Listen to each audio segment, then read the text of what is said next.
Jésus, avec toi, nous ressusciterons.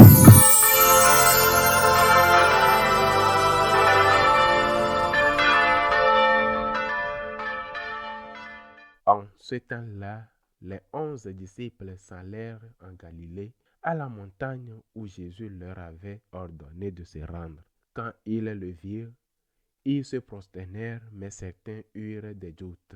Jésus s'approcha d'eux et leur adressa ces paroles.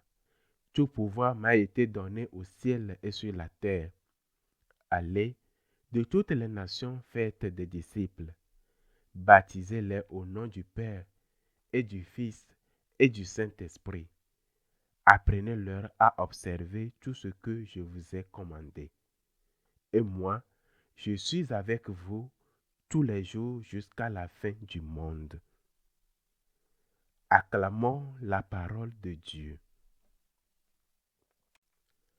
Aujourd'hui, nous célébrons la solennité de l'Ascension du Seigneur au ciel. Je voudrais méditer sur cet évangile extraordinaire en m'arrêtant sur quelques paroles de ce passage de l'évangile selon saint Matthieu, ainsi que sur un détail rapporté par un autre évangile. Jésus dit, « Tout pouvoir m'a été donné au ciel et sur la terre. Allez donc de toutes les nations, faites des disciples. » Là se trouvait l'apôtre Jacques qui fut le premier à partir évangéliser vers ce que l'on croyait alors être la fin du monde, le Finistère, le bout de la terre, ce qui est aujourd'hui la Galice. C'est peut-être pour cela que les Espagnols portent en eux cet esprit d'aventure inscrit dans leur sang et qu'ils montèrent sur des rives pour atteindre les confins du monde alors inconnu, ce qui deviendra plus tard l'Amérique, ou encore les autres côtés vers les Philippines, seul pays d'Asie où l'islam fut vaincu et repoussé, et où aujourd'hui le catholicisme est largement majoritaire. Certes, quelques îles du sud restent musulmanes, mais ce commandement n'est pas destiné seulement aux Espagnols, eux qui ont toujours été riches en missionnaires et grands voyageurs. Porter l'évangile jusqu'aux extrémités de la terre. Et parfois, ces extrémités de la terre sont tout près de toi. Elles se trouvent dans ta propre maison. Ce sont ceux qui ne veulent pas connaître Dieu parce que cela ne les intéresse pas. Parce qu'il est plus confortable de dire que Dieu n'existe pas. Ce sont eux qu'il faut évangéliser en premier. Ou encore tes collègues de travail, tes compagnons de loisirs. Mais pour évangéliser, il faut être étincelle. Cette folie d'amour qu'avaient les missionnaires. Une folie d'amour pour Dieu et une folie d'amour pour le prochain. Car ces missionnaires espagnols, portugais, puis plus tard les Français, ceux qui évangélisèrent le Canada au prix du martyre, étant de jésuites, ceux de l'Asie comme saint François Rabelais, et tant d'autres, puis ceux de l'Afrique, étaient des hommes qui aimaient Dieu, mais qui aimaient aussi profondément les peuples auxquels ils annonçaient l'Évangile. Ils étaient convaincus qu'il n'y a rien de meilleur dans la vie que de croire au Christ. Ils étaient également persuadés que les chances d'être sauvés sans croire au Christ, si tant est qu'elle existe, était très faible. Je n'oublie pas ce passage du livre Le divin impatient du grand écrivain espagnol José María Penán, lorsqu'il met dans la bouche de saint François Xavier, retenu en Inde parce que quelques dames portugaises très pieuses voulaient qu'il reste là pour leur prêcher de bons sermons, tandis que il désirait partir vers de nouveaux horizons missionnaires. Cette phrase adressée à l'une d'elles, « Madame, je suis plus ami du vent que de la brise.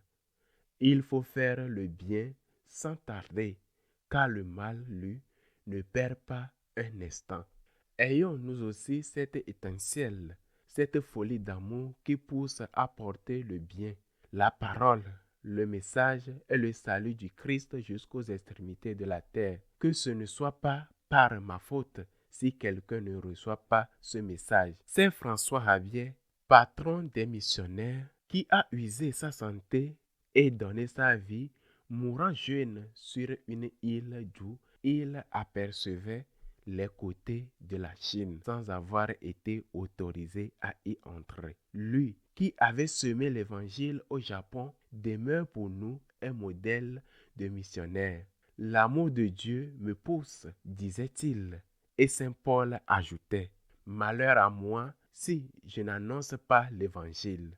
Par amour pour Dieu et par amour du prochain, je porte ce qu'il y a de plus précieux à offrir à quelqu'un, le message que le Christ est Dieu et le message qu'il existe une vie éternelle. Mais Jésus ajoute, faites des disciples de toutes les nations, les baptisant au nom du Père, du Fils et du Saint-Esprit, leur appartenant à garder tout ce que je vous ai commandé. L'évangélisation ne peut pas être seulement un message dogmatique, elle comporte aussi un message moral et éthique que l'on ne peut séparer du reste. Je ne peux pas dire le Christ est Dieu sans dire aussi tu dois vivre comme le Christ l'a enseigné. Je ne peux pas annoncer la vie éternelle sans rappeler que étroite est la porte qui mène à la vie. Je ne peux pas oublier ces paroles. Celui qui ne prend pas sa croix pour me suivre ne peut être mon disciple. Ni oublier que le Seigneur placera certains à sa droite en leur disant, venez, les bénis de mon Père, car j'avais faim et vous m'avez donné à manger. Et d'autres à sa gauche, allez loin de moi, maudit, car j'avais faim et vous ne m'avez pas donné à manger. Nous annonçons donc le message, le dogme, l'enseignement, mais un enseignement non seulement doctrinal, mais aussi moral. Les 10 commandements de Moïse et l'imitation du Christ. Aimez-vous les uns les autres comme je vous ai aimé. Il n'y a pas de plus grand commandement que celui-là. Voici mon commandement. Aimez-vous les uns les autres comme je vous ai aimé. Une dernière chose, Saint Matthieu ne la rapporte pas dans le passage d'aujourd'hui, mais un autre évangéliste raconte que lorsque le Seigneur s'en alla, les apôtres restèrent là. Aujourd'hui, on sait où cela s'est passé, sur le mont des Oliviers. En contrevent se trouve le jardin des Oliviers. Au sommet de cette colline, lorsque le Seigneur s'éleva, les apôtres restèrent à regarder le ciel et les nuées qui le dérobaient à leurs yeux. Alors, des gens apparurent et leur dirent, hommes de Galilée, pourquoi restez-vous là à regarder le ciel? Il reviendra de la même manière que vous l'avez vu partir. Pourquoi restez-vous là à regarder le ciel? Mes frères, il est temps de travailler. Le Christ a accompli sa part et il l'a accompli parfaitement. L'Évangile dit de lui qu'il passait en faisant de bien. Il s'est incarné, il a travaillé, il a prêché, accompli des miracles, souffert la torture, il est mort, il est ressuscité, il est monté au ciel. Il a fait sa part et il l'a bien fait. Maintenant, c'est à nous. Pourquoi restez-vous là à regarder le ciel? Au travail, à évangéliser, à porter le nom de Jésus. Ce du nom de Jésus dont parlait Saint Bernardin de Sienne jusqu'aux extrémités de la terre. En commençant par les endroits où règne le plus d'obscurité, le plus de péché, le plus de présence du démon. Ces lieux sont parfois tout près de toi, dans ton propre foyer. Avec l'aide et la grâce de Dieu, laissons-nous pénétrer et envelopper par cette folie divine qui poussa tant de missionnaires à quitter leur maison, leur terre et leur sécurité pour risquer leur vie, tomber malades mourir martyrs. Et ces missionnaires ne cherchaient ni l'or des Aztèques, ni la fameuse cité d'or jamais trouvée près de Bogota. Ils cherchaient tout simplement à aimer Dieu et à le faire aimer. Laissons-nous gagner par cette folie d'amour et confiant dans la grâce et la miséricorde de Dieu. Partons porter à tous les hommes le message de Jésus, message dogmatique et moral, car c'est là que se trouve le salut. Ainsi soit-il.